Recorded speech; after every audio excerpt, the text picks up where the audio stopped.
Okay, let's unpack this. That's it. We have been handed what looks like a complete operational strategy, something ready for global deployment.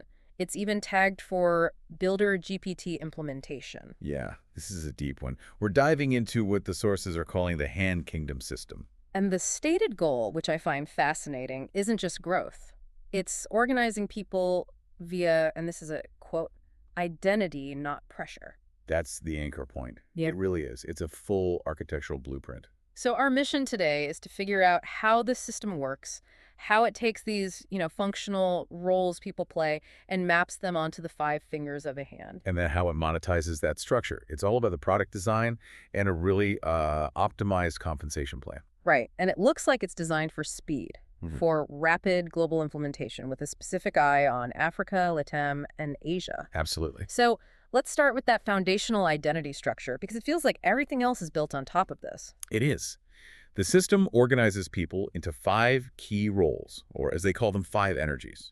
And these map directly to the fingers, directions, and core human functions. Precisely. They call it the Hand Council. And the roles are remarkably clear.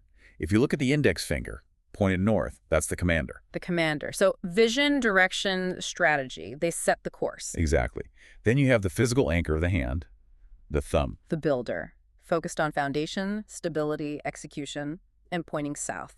Wait a minute, hang on. If the index is north, the visionary, why does the thumb, the heavy lifter, point south? That seems a little counterintuitive. That's a sharp observation. It really is. And it speaks to their internal design logic. The builder, which is south and execution, is meant to anchor the commander's vision. Okay. To ground it. It provides stability and, a reality check rather than just growing in parallel. They're the foundation everything else rests on. That makes a lot of sense. North needs south to build. Okay, so what about connection? Communication. That would be the pinky facing east. They call that role the messenger. Their job is pure connection, communication invitations. They're basically the viral engine for the group. And the powerful middle finger. That's the guardian, facing west. Their focus is protection, setting boundaries, and ensuring, clarity and truth within the group. A crucial role, I'd imagine, for maintaining what they call relaxed intensity. For sure. And that leaves the ring finger, which is sort of the emotional center. Harmonizer. A harmonizer, right? The central energy. They focus on unity, on culture, and belonging, making sure the group stays emotionally cohesive. And holding all 5 of these energies together is the ultimate role. The palm. The organizer or the king. The person who leads the core growth unit, the tribe of 25, and drives that global expansion. So for you, the listener, this framework is the absolute starting point, is where you find your initial place in the system, all based on that core identity. And once that identity locks people in, the system needs to generate revenue. Right. And it doesn't just rely on, constant recruitment for cash flow. It's monetized immediately through 5 core products. Here's where it gets really interesting. The foundation is something called the Map Pass. It's priced at $24. And that's your entry key, your digital identity, your spot in the registry, your access. But then we get to what you called the most strategic product, the Guardian Miner. Yeah. Also $24. Yes. It sounds technical, right? It mentions onboarding inventory, but its real function is about community dynamics. Well, what is it? What does it actually do? Its purpose is to strategically decentralize the power of onboarding. It doesn't pay you cash right away. Okay. Instead, it represents a commitment, a 100-hour volunteer contribution cycle. And in exchange for that time, it gives that member the ability to grant new licenses.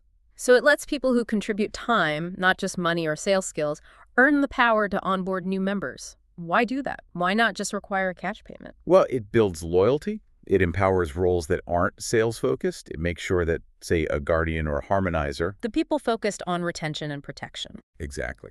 It ensures they still have the power to bring people in, which embeds trust across the entire system. That utility is absolutely essential. Then you have the viral entry point, the microtransaction. The activation key, $2.40. That's pure speed. The sender gets a commission, and the receiver just has to complete 2 quick tasks to get activated. And the other 2 products are about retention and internal currency. PNR, what does that stand for again? Points, tokens, and keys. It's the internal currency you earn from signups and tasks. Every single signup grants you 1 PNR. And those PNR fuel the 5th product, community staking. This is the explicit trust building part. Members lock their tokens together for like 1 to 5 years. It's designed to create those deep, long-term bonds that stop people from leaving. Okay, let's look at the treasury flow on those $24 purchases, the map pass and the miner. The source material is very specific here. And what's key is that it's about sustainability, not just high payouts. Right. The money is diversified. Absolutely. Yeah. For instance, 9% of it goes straight back into P&R rewards, which feeds that loyalty loop we just talked about. And another 5% goes to the Reg AI Classes Fund, and another 5% to Dplay ecosystem growth. So they're investing back into education and their own platform. Yep. And this is critical. How much goes into admin?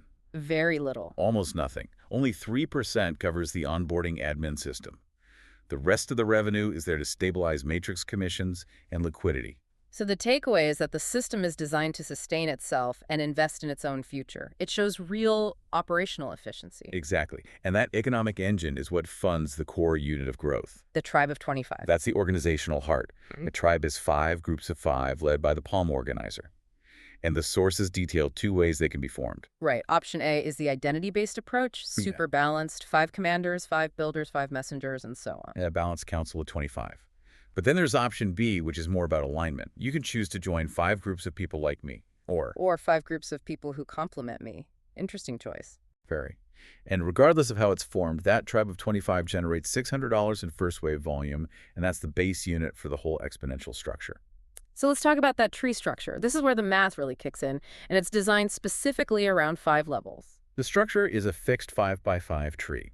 So level 1 has 5 people, level 2 has 25, then 125. Then 625, and level 5 contains 3,125 people. Correct. Which means a single complete tree is a closed loop of 3,905 people. And that generates a pretty impressive $93,720 in volume, just from those initial $24 map pass entries. And this is where we see the most critical detail, I think, the optimization of the compensation plan. Yeah, the sources make a direct comparison between the new 5-level optimized plan and the old 8-level legacy plan. So under this new optimized plan, the percentages are weighted towards the bottom where the volume is highest. It's 10%, 10%, 10%, 12%, and then 12% on that massive 5th level. Right. So when an organizer fills a complete tree at the $24 tier, their total payout is $11,172. $11,000. And to put that into perspective, the old 8-level legacy plan, even if you cap it at 5 levels to match the structure, only paid out, what was it? Just $3,343.20. Wow.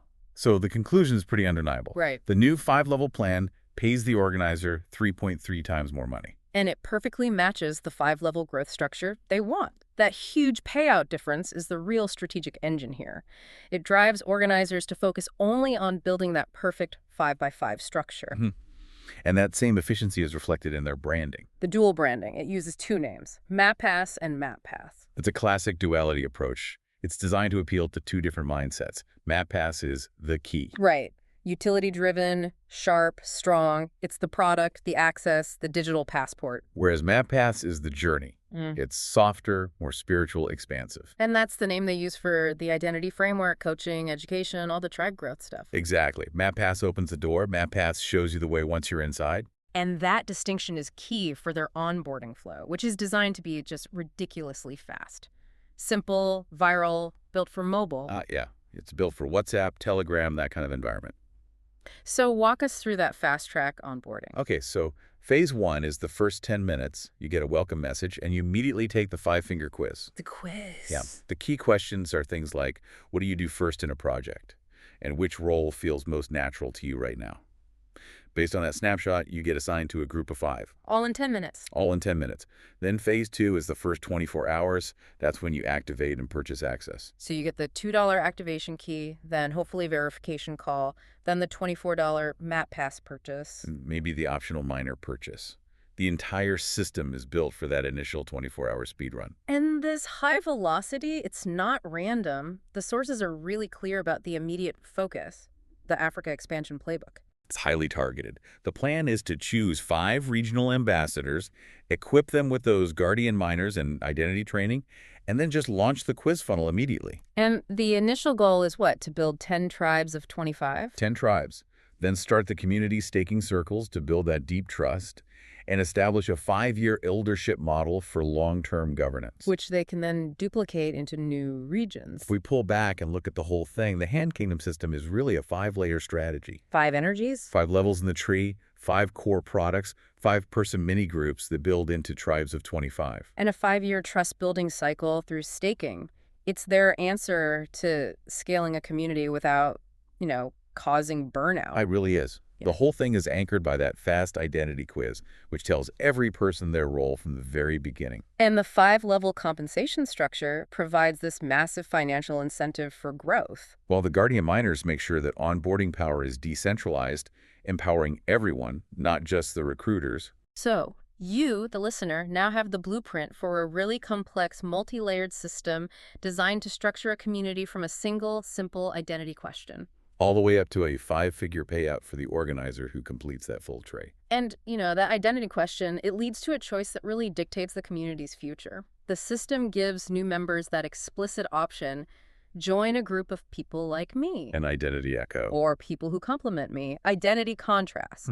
So if the system's stated goal is deep loyalty and relaxed intensity over 5 years, which choice echo or contrast is ultimately more effective for actually building that entire 3,905-person tree? That is the question, isn't it? Yeah. Something to mull over. Indeed. We'll leave that thought with you. Until next time.